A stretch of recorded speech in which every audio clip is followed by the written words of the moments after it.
সমস্ত কথা বলে।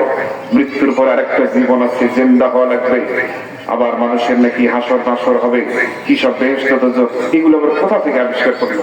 মানুষ মরে গেলে সব শেষ হয়ে যায়, আবার কে এগুলো বানাবে, জোড়া লাগাবে? এসব কি কথা বলে মোহাম্মদ বিন আব্দুল্লাহ?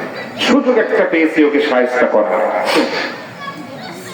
এই না কথা চিন্তা করে আনাস ইবনে ওয়াইল তাড়াতাড়ি চলে গেল। কোথা থেকে যেন একটা মরা মানুষের কঙ্কাল, যার মাথার খুলি থেকে শুরু করে পা পর্যন্ত পুরোটাই কঙ্কাল সে পেয়ে গেল।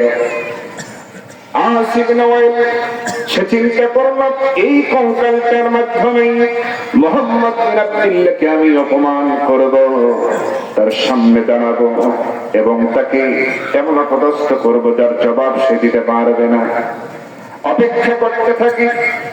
যেই পথ দিয়ে নবীজি আসেন প্রতিনিয়ত, ওই রাস্তায় আনাস ইবনে ওয়াইল মরা মানুষের কঙ্কালটা নিয়ে তখন সে দাঁড়িয়ে যায়। হঠাৎ করে কিছুক্ষণ পরে আমার নবীজি ওই পথ দিয়ে আসেন।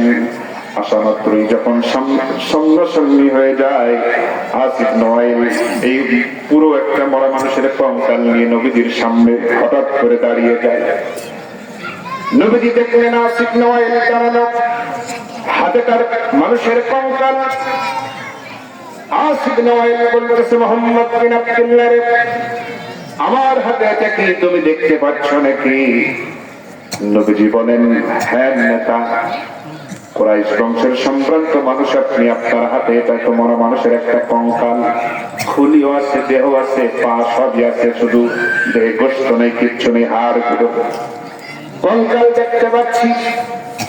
আনাস ইবনে ওয়াইল বলে, একটু দাঁড়াও, সময় হবে নাকি? নবীজি বললেন, কেন হবে না? আপনি বললে আমি অনেকক্ষণ দাঁড়িয়ে থাকবো, যতক্ষণ চান। কি বলবেন বলে? এবার আনাস ইবনে ওয়াইল কোনো কথা না বলে নবীজিকে বললেন, তুমি একটু থামো। এবার নবীজি দাঁড়ালেন।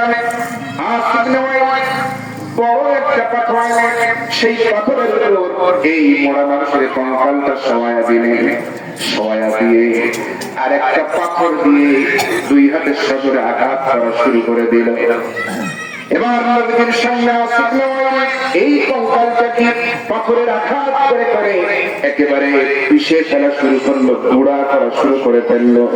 আর বলতেছে, মুহাম্মদ বিন আব্দুল্লাহ, এই যে দেখো তোমার সামনে আমি কি করতেছি। এই বলে আর আঘাত করে গুঁড়া করে ফেলে, পিষে ফেলে। মাঝে মাঝে গুঁড়াগুলো হাতের মধ্যে নিয়ে ফু দিয়ে উড়াইয়া দেয়, বালুর সাথে মিশাইয়া দেয়, মরুভূমির বালুর সাথে। আর বলে, মুহাম্মদ বিন আব্দুল্লাহ